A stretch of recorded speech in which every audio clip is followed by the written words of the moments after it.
Government আজকে একটা circular পাঠিয়েছে, তাকে যেহেতু তামিলনাড়ু, গুজরাট, দিল্লি, উত্তরপ্রদেশ এরা একটা সার্ভে করে কিছু পেয়েছিল বলে এটাকে ব্যান করে দিয়েছে অন্যদের কাছে।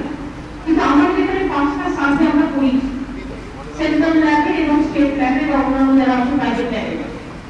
3টে কলকাতা কর্পোরেশন করেছে, 5টা আমাদের গভর্নমেন্ট করেছে।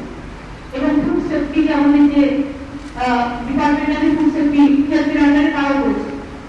তাতে আমরা কিন্তু কিছু পাইনি, আপত্তিকর কিছু পাইনি। সুতরাং আপত্তিকর কিছু পেলে নিশ্চয়ই আমরা সিদ্ধান্ত নেব।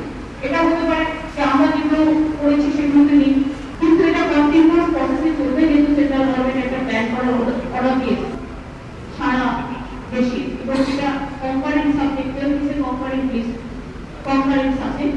হঠাৎ করে সিদ্ধান্ত নেওয়া যতক্ষণ পর্যন্ত দোষী সাব্যস্ত না করা যাচ্ছে, আমার মনে হয় আরো ফার্দার ইনভেস্টিগেশনের প্রয়োজন আছে।